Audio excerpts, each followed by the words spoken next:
मैं दिनेश सिमवाल सबसे पहले तो धात के माध्यम से और आदरणीय जरधारी जी हमारे सबके यहाँ पे नेतृत्व करता हैं, उनके माध्यम से सभी को प्रणाम करता हूँ।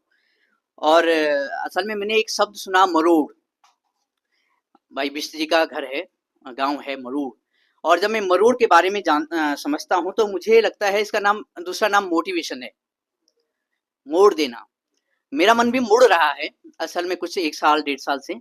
मैं घर से बाहर जॉब के लिए इधर-उधर मैंने कार्य किया है और मैं अपने गुरुजनों के साथ भी शेयर करता हूँ बातें कि मैं, और कुछ कार्य भी मैंने शुरू किया है अपने रुद्रप्रयाग में, गाँव में, कुछ पेड़ लगाना, पौधे लगाना। लेकिन आज की जो ये कार्यशाला है, मुझे लगता है कि सबसे पहला व्यक्ति मैं होऊँगा जिसको सबसे ज़्यादा फ़ायदा इसका होने वाला है। लेकिन तब जब रावत जी मुझे ट्रेनिंग दे दें, क्योंकि एग्रीकल्चर संबंधित बातें तो मुझे आती हैं करना भी, और लेकिन जो हॉर्टिकल्चर से संबंधित बातें हैं, कैसे प्रूनिंग किया जाए, कैसे पेड़ पौधों की रक्षा की जाए, तो मुझे अपना शिष्य बना दें। और हालांकि मैं जरदारी सर का शिष्य पहले से ही हूँ। और बिष्ट जी, पवन बिष्ट जी, वो जो बीज, गिरे हुए बीज उठाने के लिए आप मुझे मार्गदर्शन भी दें, सानिध्य भी दें, तो मैं तैयार हूँ। हाँ, मेरे प्रश्न ये हैं, पहला प्रश्न जो है सर, क्या मुझे ट्रेनिंग मिल सकेगी? दूसरा ये है कि एक बात ये आई है कि जो अभी सेब की वैरायटी या सेब जो है उसका उत्पादन कम हो रहा है या कठिनता में है, संकट में है। लेकिन कुछ वैरायटी ऐसी भी हैं जो कि गर्म इलाकों में हो रही हैं। क्या ऐसे हमारे उत्तराखंड के क्षेत्र में ऐसी संभावना बढ़ रही है? और एक प्रश्न आदरणीय जरदारी जी से कि जो घनश्याम सैलानी जैसे धाद लगाने वाले व्यक्ति क्या अभी हमें मिलेंगे या आपकी दृष्टि में है? तो पता बता दीजिएगा। धन्यवाद, प्रणाम। वीरभान जी, पहले आप ही के लिए। आपने जो बगीचा लगाने वाली बात की है, जैसे हमने कहा हम लोगों का अपना संगठन है, हम लोगों ने अभी ये निश्चय किया है कि इस वर्ष से हम लोग हर जिले में कुछ नर्सरियां वगैरह तैयार करेंगे और किसानों को भी हम लोग ट्रेनिंग देंगे। और किसानों को एक पहले हम जैसे बैच में ट्रेनिंग देंगे, उसके बाद हम लोग इंडिविजुअल भी ट्रेनिंग बंदे को देंगे कि भाई आपका क्लाइमेट क्या है। एक तो है कि पूरे ग्रुप में, क्योंकि हमारे पहाड़ में डाइवर्सिटी बहुत ज्यादा है, 300 मीटर से लेकर के और 2000 मीटर 2500 मीटर तक हम लोगों का एरिया करता है। तो हमारे को हर आदमी को ये देखते हुए चलना पड़ेगा कि किस क्लाइमेट में है, वो सनी साइड है। यहाँ तो बहुत सारी दिक्कतें हैं उत्तराखंड में कि सनी साइड है या ऑफ साइड में है। तो उस वो 1 to 1 हम बात करेंगे कि आप के पास पानी की क्या व्यवस्था है।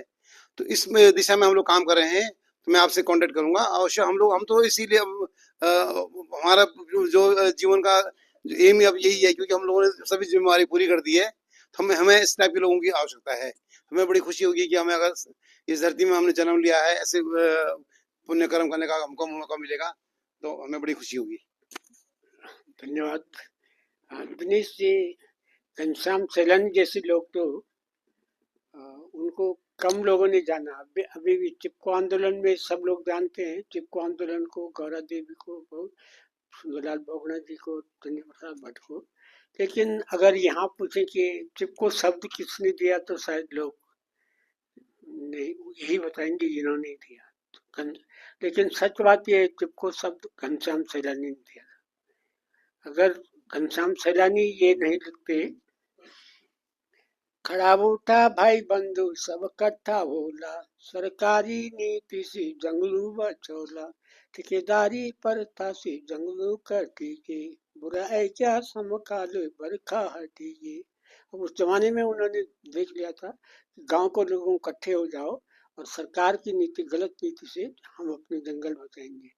और उस जमाने में उसके जंगल कट गए हैं, बुरा ऐसा समकाल बरखा हटेंगे, मतलब बारिश नहीं हो रही है। तो एकदम, तो आगे लंबा गीत है, मैं नहीं जाऊंगा।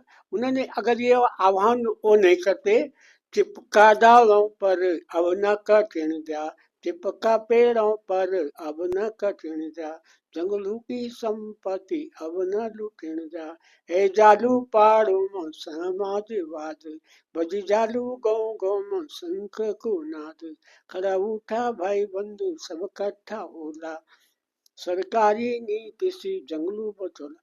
तो अब ऐसे लोग बिजली लोग हैं जो लोग हैं मैं आपके संपर्क में रहूंगा जो इस तरह की रचनाएं कर। बहुत बहुत धन्यवाद। तो मुझे लगता है आज के सफल आयोजन का सबसे पहला नमूना यही है, सबसे पहला एग्जाम्पल यही है कि हमारे पास एक ट्रेनिंग लेने के लिए शख्स तैयार हो गए हैं। और मैं यहाँ पे एक चीज और बताना चाहूंगा कि वीरभान जी के जितने ये प्रोडक्ट्स हैं जो यहाँ डिस्प्लेड हैं, फल और उनके प्रोसेस्ड आइटम्स, इनका एक बाहर स्टॉल भी लगा है, आप वहां से खरीद सकते हैं। जरदारी जी की पुस्तकें और बीज भी उपलब्ध हैं बाहर स्टॉल पर, आप उनसे संपर्क करके खरीद सकते हैं। और दिनेश सेमवाल जी जो हैं, इनका एक जैविक बीजों की सीढ़ी का पोस्टर भी हमारे पास है जो ये दिखाना चाहते हैं। अगर आप दिखाना चाहते हैं तो कौन है आपके साथ, हम दिखा देते हैं जी। बनाने वाले आदरणीय कौन सा बहुत बढ़िया है, ये एक बहुत अनूठी एक कल्पना है, उसको पकड़ लेते हैं। जरधारी जी आपके माध्यम से इसको और सभी हमारे मुख्य सबके माध्यम से आएगा तो बहुत ही अच्छा रहेगा।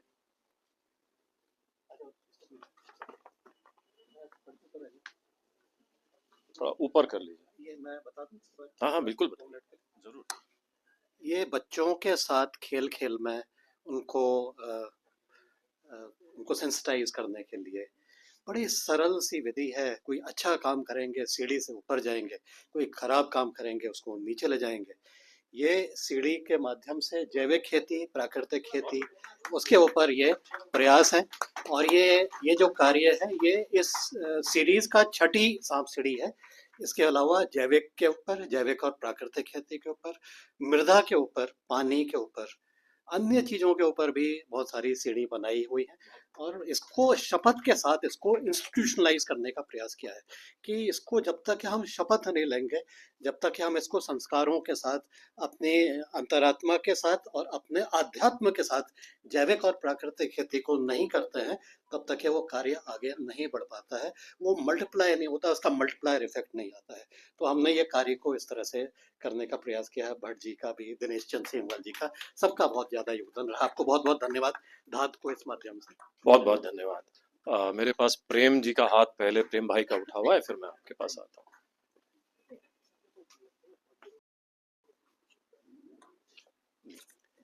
मेरा सवाल नहीं है मेरा कोई टिप्पणी एक है। जितने भी लोग हैं यहाँ पे, मेरा नाम प्रेम बोखंडी है। अगर मैं सबसे पूछूं कि पिछले 24 घंटे में हम लोगों में से कितने लोगों ने फल खाए, तो थोड़ा सोचिए। मैं इसलिए पूछ रहा हूँ कि मैं आजकल हिमाचल में कुपोषण पे एक अध्ययन कर रहा हूँ, जिसमें हम दो काम कर रहे हैं कि पूछ रहे हैं लोगों से कि 24 घंटे के अंदर, पिछले 24 घंटे के अंदर आपकी थाली का रंग क्या क्या था, और उसी में हम ये जानने की कोशिश कर रहे हैं कि पिछले एक साल में आपकी थाली का रंग क्या था। तो पहला तो सवाल ये है कि हम फ्रूट्स को जनरली खा नहीं रहे, चाहे वो स्टोन फ्रूट के हो, चाहे वो ट्रेडिशनल जो हमारे अपने परंपरागत फल हैं उनकी बात हो, या जब थोड़ा बहुत खा भी रहे हैं तो दो चार चीजें, आम आम कुछ खा लिए, सेब खा लिया, एक्जॉटिक फ्रूट खा लिए, उसको दें। तो ये तो हमारे उसमें है, और उसका असर ये पड़ रहा है कि उत्तराखंड और हिमाचल जैसे क्षेत्र जो आर्थिक तौर पे ठीक ठाक हैं, उनमें भी कुपोषण बहुत तेजी से बढ़ रहा है। ये मैं नहीं कह रहा हूँ, एनएफएचएस के आंकड़े कह रहे हैं। 4 और 5 ने बुरी तरह से निकल के आए, और इस पर ही हम अध्ययन कर रहे हैं। पूरी की तरह से 10-15 लोगों की टीम मेरी पिछले कई महीनों से काम कर रही है। दूसरी बात, बंदरों को लेकर आपने जो कहा है, ये जो वाइल्ड लाइफ प्रोटेक्शन एक्ट के तहत उसमें एक बदलाव आया है, और ये हिमाचल ज्ञान विज्ञान समिति ने इस पर काम किया था। जो भारत ज्ञान विज्ञान समिति उत्तराखंड में भी काम करती है, उन्हीं का एक्सटेंशन है हिमाचल ज्ञान विज्ञान समिति। बंदरों को उन्होंने वीड घोषित कर दिया है, और अपने फसलों के लिए दुश्मन के तौर पे, और उन्हें मार सकते हैं। लेकिन संजीव भाई कह रहे हैं कि, संजीव पंडवाल जी कह रहे हैं कि पिछली बार जब कुंभ हुआ था तो हरिद्वार के बंदरों को पहाड़ में छोड़ दिया था, और इस बार फिर छोड़ देंगे। तो आप उनको वीड घोषित करने के बावजूद भी, क्योंकि धर्म का जो तांडव है हमारी खोपड़ी में इतनी तरह से उलझा हुआ है कि हम भूखे रहने को तैयार हैं, लेकिन हम बंदरों को मारने के लिए तैयार नहीं है, जबकि वाइल्ड लाइफ प्रोटेक्शन एक्ट में इसमें बदलाव हो चुका है, उसको किया जा सकता है। एक तो बात ये। एक और क्विक मैं कहना चाहूंगा, मतलब जरदारी जी बैठे हुए यहाँ पर, कि चिपको आंदोलन को लेकर हमें कभी बहुत असेसमेंट किया नहीं, लेकिन अगर कोई करें रिसर्चर भविष्य के कि चिपको से उत्तराखंड को मिला क्या, ये बड़ा अजीब सी बात है कि उसको फायदा हुआ या नुकसान हुआ, लेकिन एक तो बड़ा फायदा हुआ कि चिपको ने हमें कुछ कार्यकर्ता, बहुत बेहतरीन कार्यकर्ता दिए, जरदारी जी उनमें से एक हैं, और बहुत सारे कार्यकर्ता हैं। लेकिन जो फॉरेस्ट है, जब तक हम वन नीतियों पर सवाल नहीं उठाएंगे, तब तक चाहे हम स्टोन फ्रूट की बात कर दें, चाहे हम ट्रेडिशनल क्रॉप्स की बात करते हैं, तब तक नहीं हो पाएगा। मैं वन को लेकर हमेशा कहता हूं कि हमारे जो वन हैं वो बीमार हैं। वन विभाग चाहे कितना पैसा खर्च कर रहा हो, लेकिन हमारे वन बीमार हैं। मैं इसको 5 जो इंडिकेटर हैं मैंने अपने खुद के बनाए हुए हैं, उसके हिसाब से तय करता हूं। पहला इंडिकेटर मेरा जो है कि अगर आपका वन स्वस्थ है, 71.4% लैंड में हमारा फॉरेस्ट है उत्तराखंड में, और department of science and technology और नीति आयोग की रिपोर्ट कहती है कि पर्वतीय क्षेत्र के, हिमालय के 60% जल स्रोत सूख गए हैं। तो अगर आपका वन बहुत स्वस्थ है तो जल स्रोत सूख क्यों रहे? पहला प्रश्न तो ये है। अगर आपका वन बहुत स्वस्थ है तो आपके जंगली जानवर मेरे गांव में क्यों आ रहे हैं? क्योंकि उनको वहां भोजन नहीं मिल रहा, इसलिए वो मेरे यहाँ आ रहे हैं। अगर आपका वन बहुत स्वस्थ है तो रेवेन्यू कितना जनरेट कर रहा है स्टेट के लिए, ये बहुत इंपॉर्टेंट एस्पेक्ट है। अगर आपके वन स्वस्थ हैं तो फिर स्थानीय जनता के लिए रोजगार कितना पैदा हो रहा है? ये सवाल असल में हम बहुत सारे लोग इन सवालों पर काम नहीं कर रहे हैं, इन सवालों को उठा नहीं रहे, क्योंकि इन सवालों को उठाने के लिए हमें सरकार और सरकार के जो प्रतिनिधि है उनकी आंख में आंख डाल के बात करनी पड़ती है। उसको करने की जरूरत है। धन्यवाद।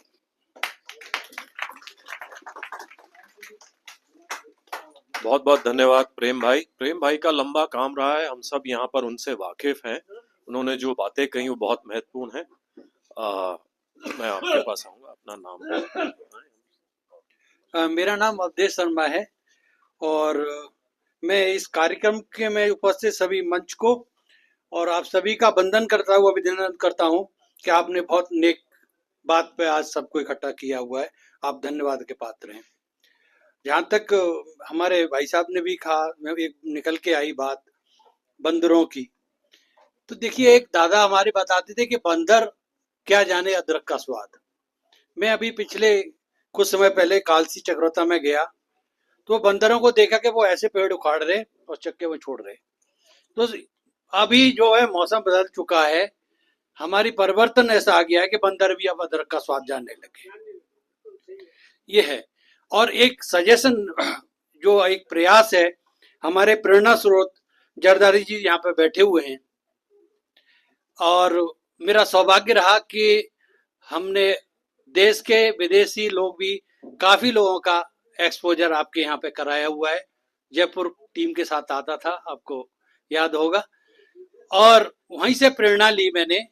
और उस प्रेरणा के बाद में हमने जौनपुर ब्लॉक, टिहरी डिस्ट्रिक्ट में जौनपुर पड़ता है, जंगेरी गांव, और उस जंगेरी गांव का नाम ही जंगोरे के पे पड़ा हुआ है। तो हमारे गांव की संस्कृति किसी न किसी उस पर ही पड़ी है। लालूर का लाल राजमा की वजह से लालूर पट्टी पड़ा हुआ है। तो इस तरीके से तो वहां पर एक हमने, चूंकि ये ऐसा प्रतीत हुआ कि जो बच्चे हैं, आने वाली जनरेशन है, वो थोड़ा सा अपने को अभावग्रस्त मान रही थी। एक इंटर कॉलेज में मैं गया और उनका FRI में एक्सपोजर था, तो मुझे भी मौका मिला जाने का। तो मैंने बच्चों से एक प्रश्न किया कि बच्चों मुझे 5 सब्जियों के नाम ऐसे बताइए जो हम उगाते नहीं है लेकिन प्रकृति हमें देती है और वो खाते हैं और हमें वो ताकत मिलती है। तो कई बच्चों ने बगले झांकी वहां पे। तो हमें लगा कि हमें इस तरीके से भी प्रयास करना चाहिए, उन्हें बताना चाहिए। अब हमारे यहाँ ये क्या है, बिच्छू घास होती है, कंडाली होती है। अब कंडाली नेचुरली हो रही है, वो तो हमारे देवताओं से जुड़ी हुई है कि हमारे जो देवता थे उसका भोग लगता है उनको, है ना। अभी कई सारी चीजें हैं, हमारे परशुराम जी का भोग उसी से लगता है, कंडाली की सब्जी से और उससे। उनकी माता रेणुका जी, तो रेणुका जी ने कहा कि मेरे जो बच्चा इतना बलशाली हो कि वो सबको हराए, और वो इतने बलशाली थे, उनका भोग उसी का लगता है। तो ये हमारी परंपरा से जुड़ा हुआ है।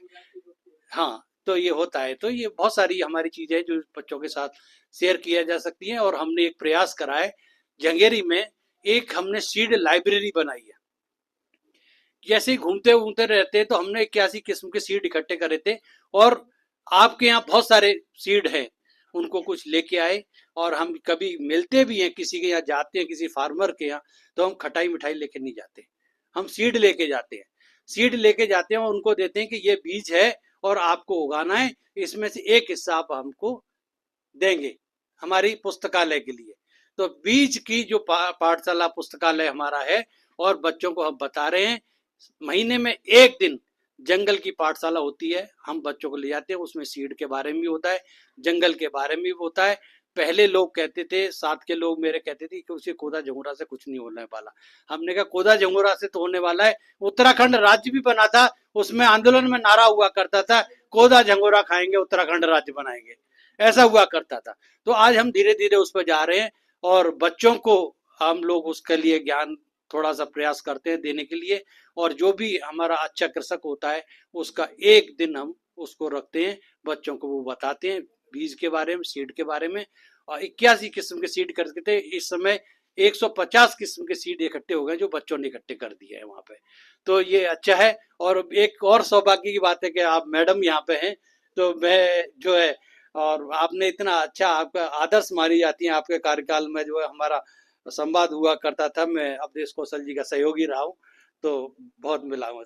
बहुत बहुत धन्यवाद। और मेरे साथ अगर हो सके तो 2 नारे लगा दें, जो मैंने अभी लिखे हुए हैं थोड़े से, इसी प्रयास से बच्चे गाते रहते हैं कि बीज हमारे जिंदाबाद, बीज हमारे जिंदाबाद, देसी किस्में देसी स्वाद, देसी किस्में देसी स्वाद, प्राणों से भी प्यारे हैं, प्राणों से भी प्यारे हैं, बोलो बीज हमारे हैं, बोलो बीज हमारे हैं। मिट्टी पानी बीज और पेड़, मिट्टी पानी बीज और पेड़, बंद करो तुम इनसे छेड़, करो तुम इनसे छेड़, नकली बीज नशीली खाद, नकली बीज नशीली खाद, इनसे खेती हो आजाद, इनसे खेती हो आजाद, अपनी मिट्टी अपनी खाद, अपनी मिट्टी अपनी खाद, अपनी बीज अपना स्वाद। अपनी बीज और अपना स्वाद। मैं 2 पंक्तियों के साथ इस धन्यवाद करता हूँ कि दिल से जीने वाला कभी बूढ़ा नहीं होता,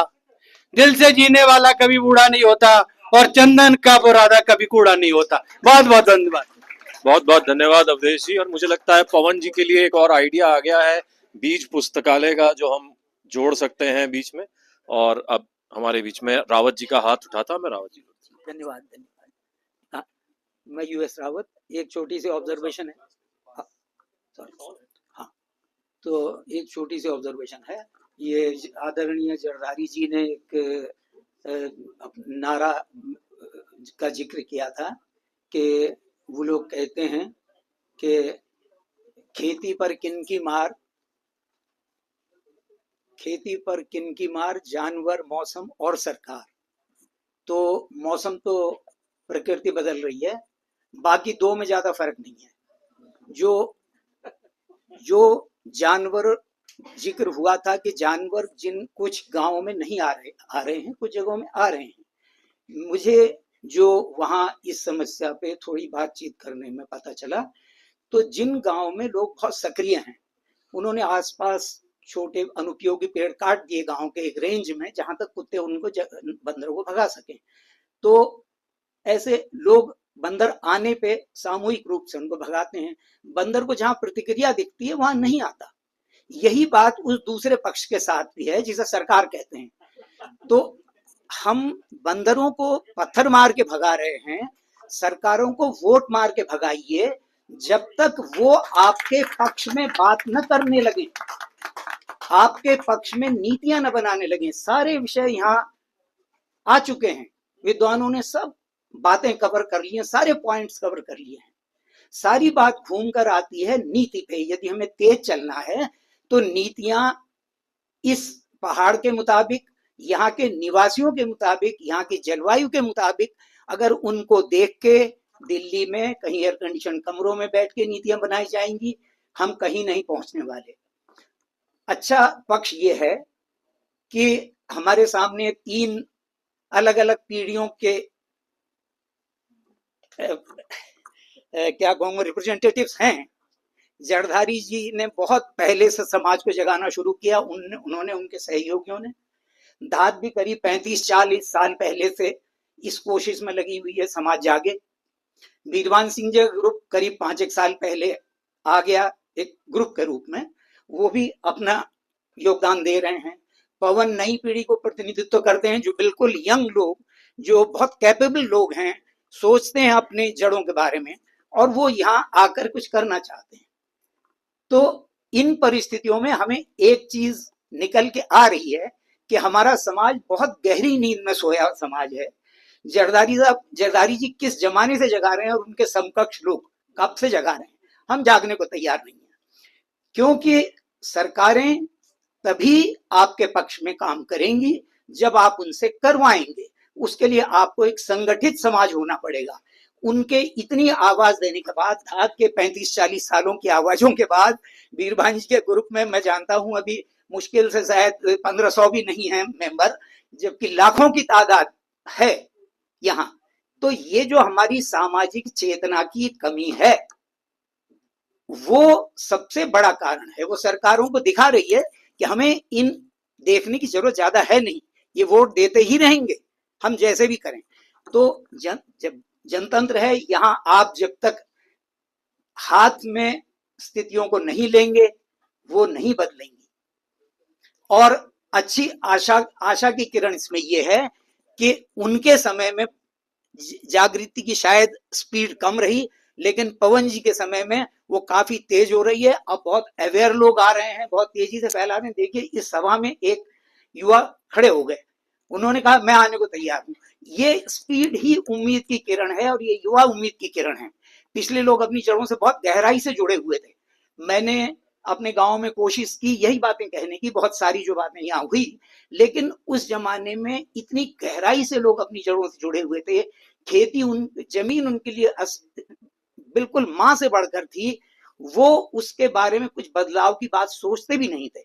और बदलाव, क्योंकि हमारा समाज बदलने को तैयार नहीं रहा, इसलिए ये पिछड़ गया। अब समय बिना बदले आप नहीं आगे बढ़ पाएंगे। समय बदल गया है, आप स्थिर नहीं रह सकते। पर पवन जैसे युवा बहुत उम्मीद जगाते हैं, आशावादी है, होना चाहिए हम सब लोगों को, और पहाड़ का भविष्य है। धन्यवाद। बहुत बहुत धन्यवाद उत्तम सिंह रावत जी, आपने बहुत बेजा बात कही। नीति और सरकार की बात हुई है, तो मैं चाहूंगा कि हमारे बीच में विभापुरी जी हैं, वो अपनी बात जरूर रखें, और मुझे लगता है उनका मत भी यहाँ महत्वपूर्ण है। बहुत बहुत धन्यवाद।